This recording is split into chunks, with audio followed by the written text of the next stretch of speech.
Hello viewers, আসসালামু আলাইকুম। Welcome to science tube. Science টিউবের আজকের আলোচ্য বিষয় টেন্স অ্যাট এ গ্লান্স। আজকে আমরা শিখব কি করে মজা করে একবারেই আমরা টেন্স আয়ত্ত করতে পারি। চলুন শুরু করা যাক। টেন্স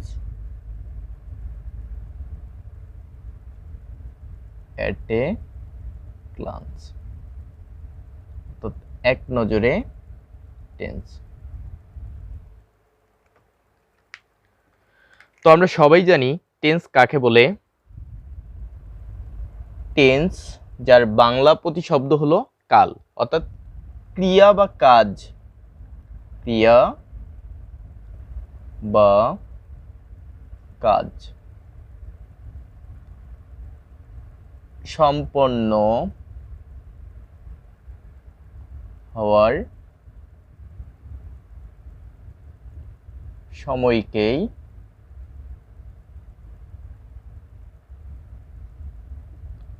টেন্স বলে। টেন্স বলে। তো আমরা সবাই জানি টেন্স তিন প্রকার। টেন্স তিন প্রকার, সেগুলো কি কি?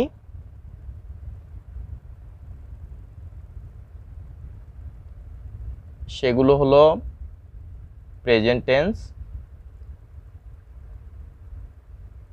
মানে বর্তমানকাল।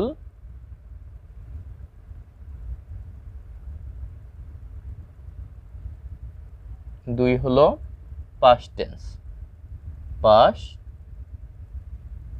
টেন্স অর্থাৎ অতীতকাল।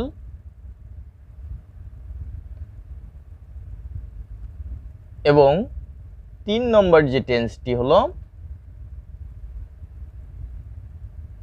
Future tense. ফিউচার টেন্স অর্থাৎ ভবিষ্যৎকাল। ভবিষ্যৎকাল। তো আমরা টেন্স আসলে তিন প্রকার, এটা সবাই জানি, তারপরও আমি আলোচনা করলাম এখানে। তো আজকে আলোচনার বিষয়টি হলো টেন্স কি করে আমরা মজা করে একবারই মনে রাখতে পারি। তো এই সহজ টেকনিকটি যেটি হলো টেন্স চেনার সহজ উপায়। সহজ উপায়। তো টেন্স চেনার সহজ উপায়টি কি? সেটি হলো লবণ। তো আমরা জানি দৈনন্দিন জীবনে এই লবণ কতটাই গুরুত্বপূর্ণ জিনিস।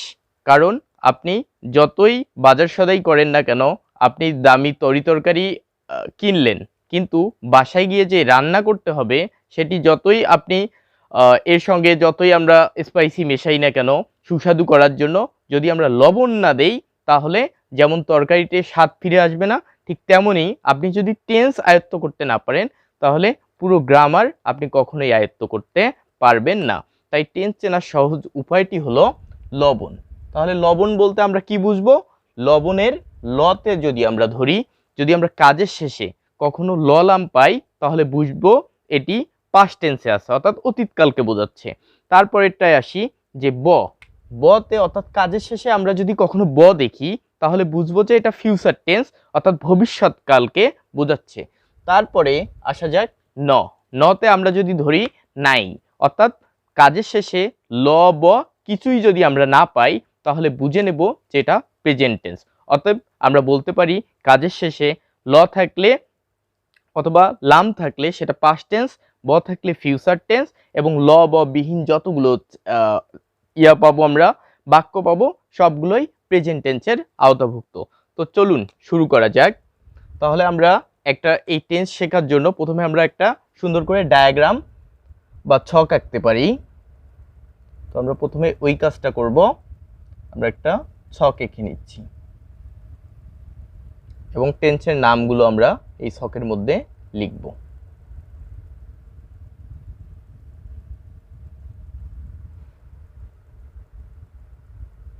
এবং প্রতিটা টেন্সকে আমরা বিভিন্ন ক্যাটাগরিতে ভাগ করব, এর জন্য আরও কিছু ছক আমাদের করতে হবে। তো আমরা মেইনলি তিনটা টেন্সের ঘর আমরা প্রথমে করে নেব, present tense, past tense, future tense. তো টেন্স আবার ক্যাটাগরিতে আসে 4 প্রকার। তো আমরা এদিকে আবার 4টা ঘর করব।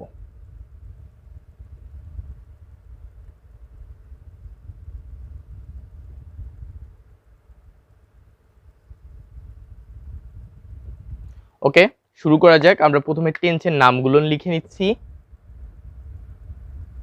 Present tense, past tense, future tense. Okay, তাহলে আমরা জানি প্রতিটা টেন্সের আবার 4টা করে ফর্ম আছে। সে 4টা ফর্ম কি কি? প্রেজেন্ট টেন্সের যদি আমি ধরি, প্রেজেন্ট, পাস্ট, ফিউচার, প্রতিটারই 4টা করে ফর্ম আছে। সেটার নাম কি? যে প্রথম যেটি হলো সেটি হলো ইনডিফিনিট ফর্ম, অথবা সিম্পল প্রেজেন্ট, সিম্পল পাস্ট, অথবা সিম্পল ফিউচার। তারপরে যেটা ফর্ম পাবো আমরা সেটার নাম হলো কন্টিনিউয়াস, অথবা এর আরেকটা নাম হলো প্রোগ্রেসিভ টেন্স, অর্থাৎ প্রেজেন্ট কন্টিনিউয়াস অথবা present progressive tense, past continuous অথবা past progressive tense, future continuous অথবা ফিউচার প্রোগ্রেসিভ টেন্স। তারপরে যেটা পাবো থার্ড ওয়ান ইজ পারফেক্ট, অর্থাৎ present perfect, past perfect, future perfect. তারপরে যে জিনিসটি আমরা পাবো সেটি হলো perfect continuous, perfect continuous. Okay, তো প্রতিটা টেন্সেরই আমরা 4টা করে ফর্ম আলোচনা করব এখানে। তার পরবর্তীতে আমরা বিভিন্নভাবে তাদেরকে সংজ্ঞায়িত করার চেষ্টা করব। শুরুতেই আমরা কথা বলবো প্রেজেন্ট ইনডিফিনিট টেন্স সম্পর্কে। তো প্রেজেন্ট ইনডিফিনিট টেন্স সম্পর্কে আলোচনা করার আগে আমাদের জানতে হবে প্রেজেন্ট ইনডিফিনিট টেন্স কাকে বলে। প্রেজেন্ট ইনডিফিনিট টেন্স হলো সেটা যে ভবিষ্যতে সাধারণভাবে কোনো কিছু হওয়া বোঝালে তাহলে বুঝবো যে এটা প্রেজেন্ট ইনডিফিনিট টেন্সে আছে। তো এখানে যদি আমরা প্রথমের যে সূত্রটা দিয়েছিলাম আমি, লবণ, লবণ দিয়ে যদি চিন্তা ভাবনা করি তাহলে আমরা দেখতে পারবো যে যে কাজগুলো শেষে জার্নি ল ব কিছুই থাকবে না, সেগুলোকেই মূলত লবণ সূত্রটা নিয়ে আসছি এই ইনডিফিনিট মার্ক করার জন্য। তারপরে আমরা এই লবণের সাথে আরো বাড়তি কিছু যোগ করে আমরা আমাদের ফর্মুলাটা এগিয়ে নিতে পারবো। তো শুরুতেই আমরা শুরু করতেছি প্রেজেন্ট ইনডিফিনিট। তো আমি এখানে আলোচনা করব প্রতিটা টেন্সের অ্যাফার্মেটিভ ফর্মগুলো আমরা আলোচনা করব, কারণ যদি আমরা শর্টকাটে অ্যাফার্মেটিভ আলোচনা করতে পারি তাহলে বুঝবো যে এটা নেগেটিভ করাটাও শিখবো আমরা, ইন্ট্রোগেটিভ এবং ইন্ট্রোগেটিভ নেগেটিভ এটাও আমরা সহজে করতে পারবো। তারপর আমি আজকে শুধু আলোচনা করব অ্যাফার্মেটিভ ফর্মটা, অর্থাৎ আমরা প্রতিটা ফর্মের অ্যাফার্মেটিভ ফর্ম আজকে আলোচনা করব। ওকে, তাহলে প্রেজেন্ট ইনডিফিনিট টেন্স কাকে বলে? বর্তমানে সাধারণভাবে কোনো কাজ হওয়া যদি বোঝায় তাহলে এটাকে প্রেজেন্ট ইনডিফিনিট টেন্স বলে। তার আগে আমাদের একটা জিনিস মেইনলি জানতে হবে, সেটা হলো এই টেন্সের স্ট্রাকচারটা কি। এই টেন্সের স্ট্রাকচার হলো সাবজেক্ট, ভার্ব ওয়ান অথবা ভার্বের বেস ফর্ম আমরা বলতে পারি, এক্সটেনশন। কিন্তু অনেকে এখানে বলবে সাবজেক্ট, ভার্ব ওয়ান বা ভার্বের প্রেজেন্ট ফর্ম প্লাস অবজেক্ট। আসলে object is not a compulsory part in a sentence. So আমরা সবসময় অবজেক্ট বলবো না, শেষের অংশ মানেই অবজেক্ট, এই ধারণাটা আমাদের ভুল। কারণ ওখানে অবজেক্ট কমপ্লিমেন্ট থাকতে পারে, আরও অনেক কিছুই থাকতে পারে। অবজেক্ট কিন্তু শেষে বসবে, এইটা কিন্তু আমাদের অনেক স্যাররা শিখায় থাকে। হয়তো আমাদের মধ্যে এই ভুল ধারণাটার জন্ম হয় এভাবেই যে শেষের জিনিস মানেই অবজেক্ট, কিন্তু আমরা যদি এক্সটেনশন বলি ওখানে তেমন আমাদের ঝামেলায় আর পড়তে হবে না। সো এখানে আমরা প্রথমেই যে অ্যাফার্মেটিভ ফর্মটা আলোচনা করব তার স্ট্রাকচার হলো subject V one plus extension. তো আমরা যদি একটা বাংলায় একটা বাক্য নেই,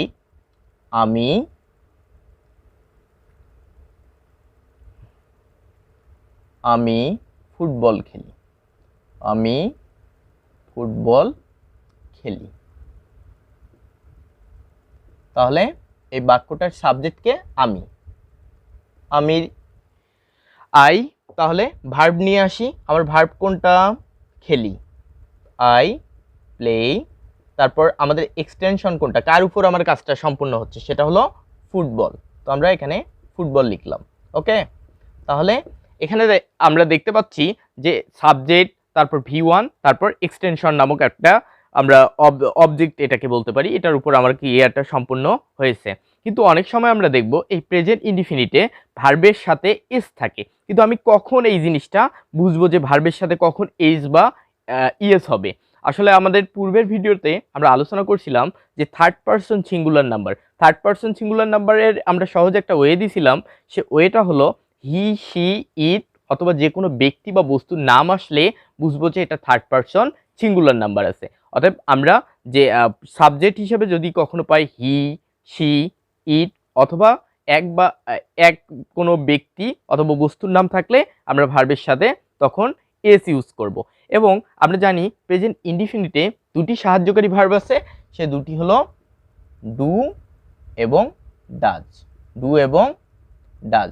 তাহলে এই আমরা ডু কখন ইউজ করব? আমরা আইকে যখন নেগেটিভ করব তখন বলবো I do not play football. কিন্তু আমি ডাজ কখন ইউজ করব? এই যে কিছুক্ষণ আগেই আমি কথা বলছিলাম যে থার্ড পারসন সিঙ্গুলার নাম্বার অর্থাৎ হি, শি, ইট যে কোনো এক ব্যক্তি বা বস্তুর নাম যখনই আসবে তখন আমি ডাজ ইউজ করব। এবং সব থেকে মজার ব্যাপার হলো যে আসলে যে সকল সাহায্যকারী ভার্বের শেষে আমরা এস দেখব থার্ড পারসন সিঙ্গুলার নাম্বার তাকেই নেবে। শুধু ডু ডাজ না, আপনি অ্যামিজারের কথাই ভাবেন, দেখেন ইজের শেষে কিন্তু এস আছে। অর্থাৎ আমরা যে সকল সাহায্যকারী ভার্বের ক্ষেত্রে এস দেখব mainly third person singular number তার হয়েই বসবে। তাই আমরা যদি এটা নেগেটিভ করি তাহলে I do not play football. কিন্তু আমরা যদি বলতাম যে সে ফুটবল খেলে না তখন হয়তো he does not play football. অর্থাৎ আমরা অ্যাফার্মেটিভে যদি আসি যে সে ফুটবল খেলে তখন কি হবে? হি প্লেইস ফুটবল। কেন হলো এটা? যে এখানে ভার্বের সাথে আমি কেন এস যোগ করলাম? কারণ হি আসছে থার্ড পারসন সিঙ্গুলার নাম্বার, আর আমরা একটু আগেই আলোচনা করছি থার্ড পারসন সিঙ্গুলার নাম্বার থাকলেই ভার্বের শেষে প্রেজেন্ট ইনডিফিনিটে এস বা ইএস যুক্ত হবে। আশা করি এই ব্যাপারটি এখন ক্লিয়ার হয়ে গেছে। তারপরে আমি যে বিষয়টি নিয়ে আলোচনা করব সেটি হলো past indefinite tense. Past indefinite tense কাকে বলে? যে অতীতকালে কোনো কাজ সাধারণভাবে সম্পন্ন হয়েছিল এরকম বোঝাতে আমরা যে টেন্সটা ব্যবহৃত করি সেটা হলো past indefinite tense. Past indefinite টেন্সের গঠনটা আমাদের জানতে হবে subject plus V2 plus extension. V2 means ভার্বের পাস্ট ফর্ম। তো আমরা প্রেজেন্ট ইনডিফিনিটে দেখলাম সাবজেক্ট প্লাস V1 অর্থাৎ ভার্বের প্রেজেন্ট ফর্ম বসছে, কিন্তু আমরা যখন পাস্ট ইনডিফিনিট করব সাবজেক্ট প্লাস V2 অর্থাৎ ভার্বের পাস্ট ফর্ম আমাকে ইউজ করতে হবে। তো আমি যদি নর্মালি এখানে ভাবি যে আমি ফুটবল খেলি তাহলে আমাদের অতীত হয়ে যাবে কিন্তু আমি ফুটবল খেলেছিলাম অর্থাৎ আমার যে অতীতের নর্মালি একটা এক্সপ্রেশনকে এখানে তুলে ধরতেছে। তো এখানে আমরা দেখতে পাচ্ছি ছিলাম যদি আমরা লবণ দিয়ে মিলাই নেই তাহলে দেখি এই যে ল লাম আসছে। আমি কিন্তু বলেছিলাম যে লবণের মধ্যে ল লাম দিয়ে যে কাজগুলো শেষে ল লাম আছে সেটা অবশ্যই আমরা পাস্ট ইনডিফিনিটে ধরবো বা পাস্ট টেন্সে ধরবো। আমাদের কথা এরকম ছিল। সো আমরা এটাকে ট্রান্সলেট করে নিচ্ছি। এখানে সাবজেক্ট পাচ্ছি আই, তাহলে খেলেছিলাম ভার্ব নিয়ে আসি, ভার্বের পাস্ট ফর্ম নিয়ে আসি, তাহলে প্লের পাস্ট ফর্ম হলো প্লেইড। তাহলে কি খেলেছিলাম? ফুটবল। এরকম। তো আমাদের এখানে একটা অক্সিলারি ভার্ব আছে, আমরা নেগেটিভ বা ইন্টারোগেটিভ করতে যে ভার্বটি আমাদের দরকার হবে এখানে সাহায্যকারী ভার্ব হিসেবে আমাদের কাজ করবে সেটা হলো ডিড। তো এখানে মজার ব্যাপার হলো যখন আমি নেগেটিভ করব তখন ডিড যখন ইউজ হবে অর্থাৎ আমার অক্সিলারি ভার্ব যদি ডিড ইউজ হয় তখন মেইন ভার্ব কিন্তু V1 এ হয়ে যাবে। ঠিক আছে? কেন হলো? কারণ মেইন ভার্বকে হেল্প করার জন্যই কিন্তু অক্সিলারি ভার্ব আসে। ডু ডাজের পাস্ট ফর্মেই কিন্তু ডিড হয়ে যায় অর্থাৎ সাহায্যকারী ভার্ব নিজে চেঞ্জ হয়ে গেছে, এজন্য মেইন ভার্বকে রিটার্ন দিয়ে দেবে তার পূর্বের যে ফর্মটা ছিল ওইখানে, অর্থাৎ V1 এসে রিটার্ন হয়ে যাবে। আশা করি আপনারা বুঝতে পারছেন এটা। তো আমরা পরবর্তীতে যে আলোচনাটা ফিউচার ইনডিফিনিট টেন্স। ফিউচার ইনডিফিনিটটা কাকে বলবো?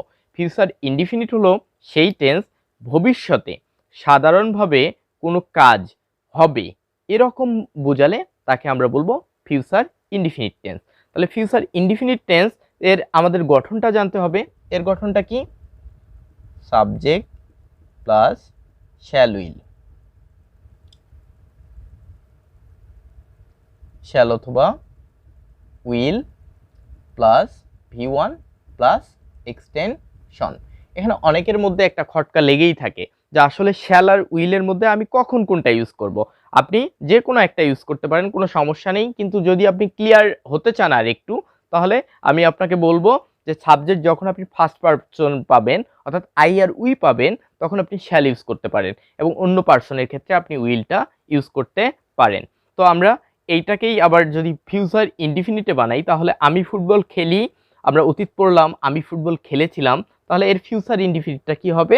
আমি ফুটবল খেলবো, অর্থাৎ আমার যে কামিং ফিউচারে এইটা হতে যাচ্ছে, আমি ফুটবল খেলবো। অর্থাৎ আমার কাজের শেষে দেখেন অলরেডি ব চলে আসছে, এবং লবণের মধ্যে আমি বলছিলাম যে কাজের শেষে যদি ব থাকে তাহলে ওটা নির্দ্বিধায় ফিউচার টেন্সে চলে আসবে।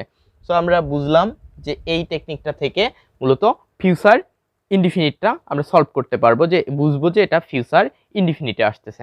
তাহলে আমাদের সাবজেক্ট আমরা লিখে ফেলি আই, তাহলে আই এর সাহায্যকারী ভার্ব নিয়ে আসি আমরা একটা শ্যাল, এবং V1 আমরা বসাই দেই প্লে, আই শ্যাল প্লে। তারপর আমরা অবজেক্ট একটা নিতে পারি football, I shall play football, আমি ফুটবল খেলবো।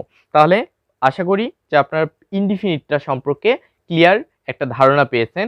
তারপরে আমি যেটা আলোচনা করব কন্টিনিউয়াসের অ্যাফার্মেটিভ ফর্ম। তাহলে কন্টিনিউয়াস আমরা তিনটা টেন্সের কন্টিনিউয়াস আলোচনা করতে যাচ্ছি। প্রথমেই আমরা জেনে নেব প্রেজেন্ট কন্টিনিউয়াস। প্রেজেন্ট কন্টিনিউয়াস কাকে বলে? প্রেজেন্ট কন্টিনিউয়াস হলো যে বর্তমানে কোনো কাজ চলতেছে এরকম বোঝালে তারে প্রেজেন্ট কন্টিনিউয়াস বলে। তাহলে বর্তমানে কোনো কাজ চলতেছে এরকম আমরা কেমনে বুঝবো? তাহলে আপনাকে একটা সহজ টেকনিক আমি শিখাই দিচ্ছি।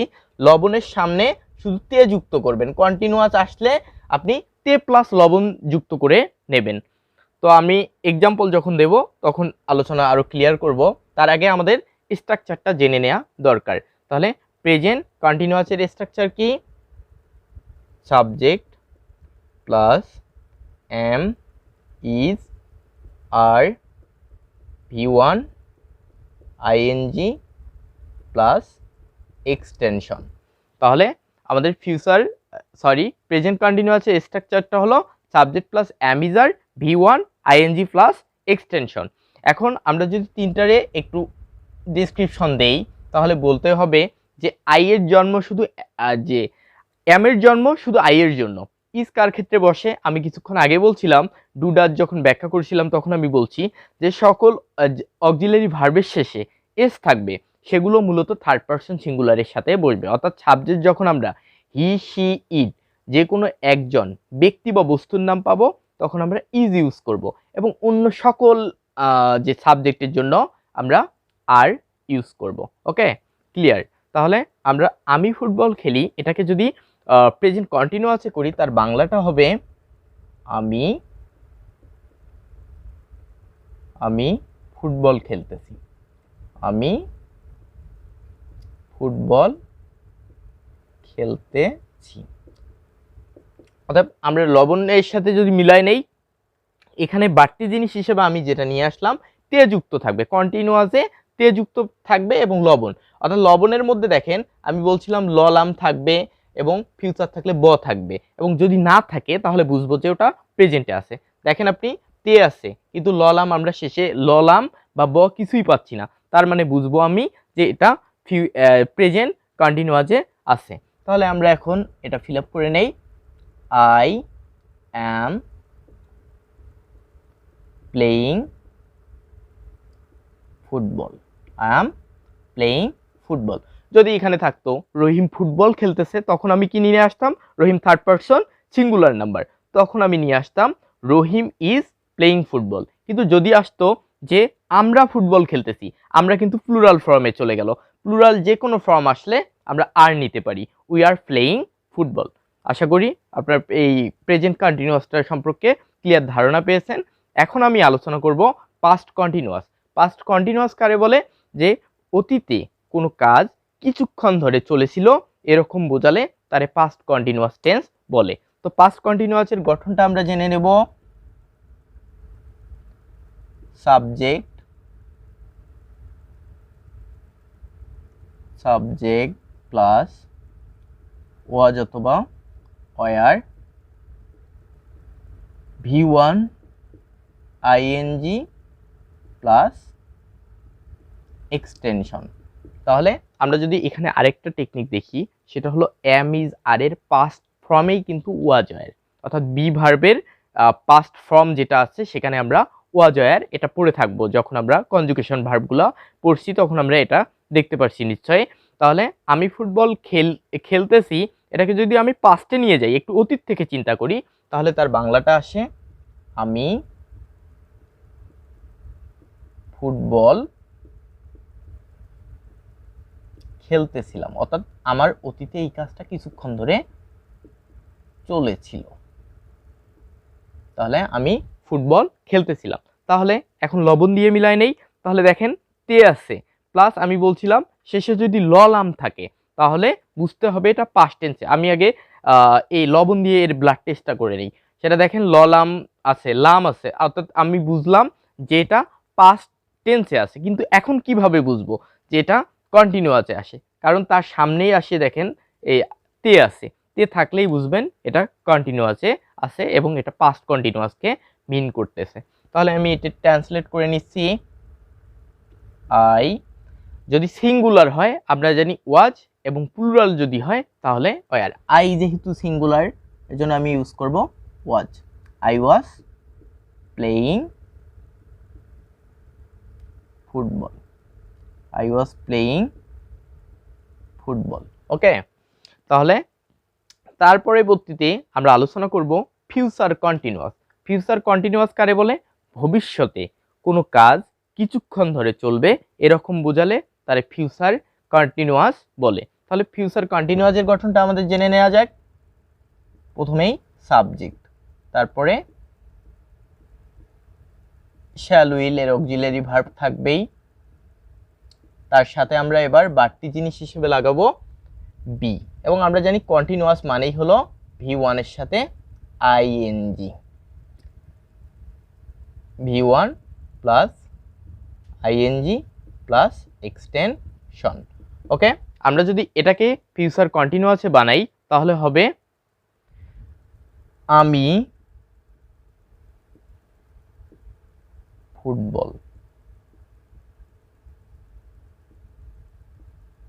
খেলতে থাকিব, খেলতে থাকিব। এবং আমরা লবণ দিয়ে এটা টেস্ট করে নিচ্ছি। দেখেন আমি বলছিলাম যে কাজের শেষে যদি ব থাকে তাহলে এটা হবে ফিউচারে। দেখেন কাজের শেষে থাকিব, অর্থাৎ এখানে আমরা পাচ্ছি কাজের শেষে ব পাচ্ছি, তার মানে বুঝলাম এটা ফিউচার টেন্সে আছে। কিন্তু কিভাবে বুঝবো এটা ফিউচার কন্টিনিউয়াসে আসছে? আমি বলছিলাম যে কন্টিনিউয়াসে তে যুক্ত থাকবে। দেখেন আপনি একটু আগে আসলে দেখতে পারবেন যে খেলতে, অর্থাৎ খেলার পরে কিন্তু তে আছে, ঠিক আছে? তাহলে আমরা বুঝলাম এটা ফিউচার কন্টিনিউয়াসে আছে, এবং আমরা ট্রান্সলেট করে পাচ্ছি I shall be playing football. I shall be playing football. তার পরবর্তীতে আমরা আলোচনা করব পারফেক্ট টেন্স সম্পর্কে। এই পারফেক্ট টেন্স কারে বলে আমরা প্রথমেই আলোচনা করে নিচ্ছি। Present perfect. প্রেজেন্ট পারফেক্ট কারে বলে?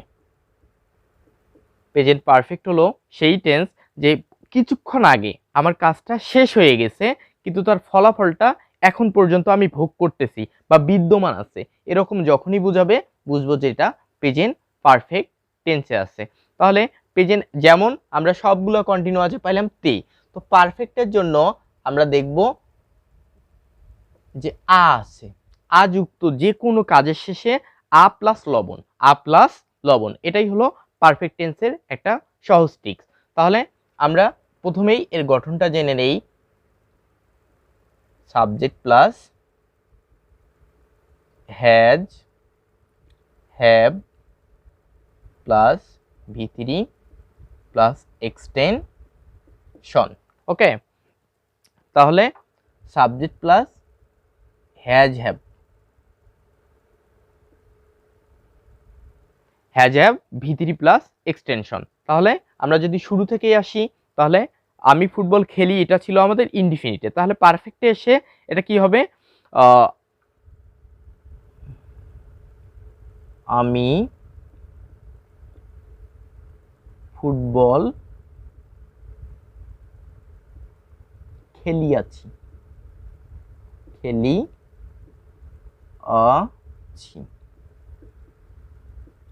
কিছুটা সাধু ভাষা হয়ে গেল। তারপরে আমরা বুঝলাম যে অন্তস্থ আকার আছে এবং শেষে লবণ দিয়ে আমরা মিলিয়ে নিচ্ছি। দেখেন ললাম বা ব কিছুই পাচ্ছি না, তার মানে বুঝবো যে এটা প্রেজেন্ট টেন্সে আছে। এবং যখন দেখলাম যে এই তার পূর্বেই আমরা এসে একটু লক্ষ্য করব যে অন্তস্থীয় আকার আছে, অর্থাৎ আমরা দেখতে পাচ্ছি, তো বুঝবো যে এটা পারফেক্টে আছে। এবং আমি ফুটবল খেলিয়াছি মানে কিছুক্ষণ আগে আমার কাজটা শেষ হয়েছে, কিন্তু আমার রেস্টটা এখনো রয়েই গেছে আমার মধ্যে। তো আমরা এটাকে ট্রান্সলেট করে নিচ্ছি আই। এবং এখানে আরেকটা ব্যাপার আমাদের লক্ষ্য করতে হবে, এখানে দুইটা সাহায্যকারী ভার্ব আছে, হ্যাজ এবং হ্যাভ, কিন্তু আমি কখন কোনটা ইউজ করব? আমি প্রথমেই বলে নিয়েছিলাম যে থার্ড পারসন সিঙ্গুলার নাম্বারের শেষে এস, যেগুলো সাহায্যকারী ভার্বের শেষে এস আছে, ওই সকল সাহায্যকারী ভার্ব থার্ড পারসন সিঙ্গুলারের সাথে বসবে। আরেকবার আমরা বলে নেই থার্ড পারসন সিঙ্গুলার নাম্বার কোনগুলো, হি, শি, ইট, যে কোনো এক ব্যক্তি বা বস্তুর নাম বোঝালে ওটি থার্ড পারসন সিঙ্গুলার নাম্বার। কিন্তু আই এখানে ফার্স্ট পারসন, তাই আই এর ক্ষেত্রে অবশ্যই হ্যাভ হবে। আই হ্যাভ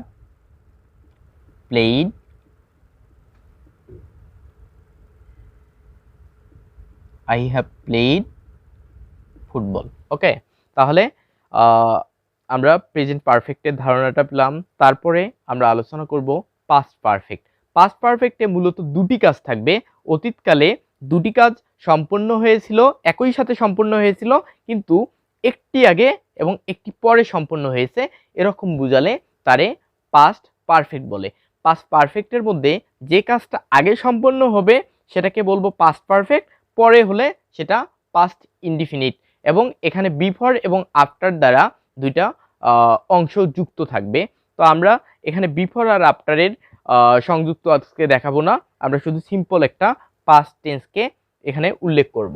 তো সিম্পল পাস্টের যে গঠনটা সেটি হলো সাবজেক্ট প্লাস হ্যাড প্লাস ভি3 প্লাস এক্সটেনশন।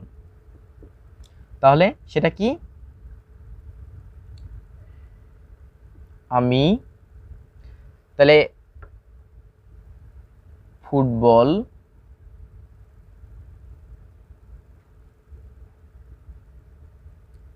খেলিয়াছিলাম।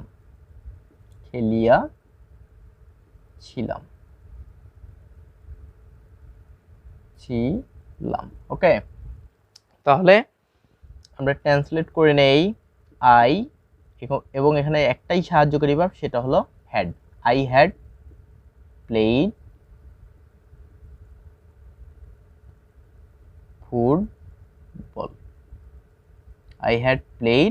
ফুটবল। ওকে, তাহলে আমরা পরবর্তী যে টেন্সটা আলোচনা করব সেটি হলো future perfect tense. Future perfect tense কারে বলে, যে ভবিষ্যতে কিছু সময়ের মধ্যে কোনো একটা কাজ সম্পন্ন হবে এরকম বোঝালে তারে ফিউচার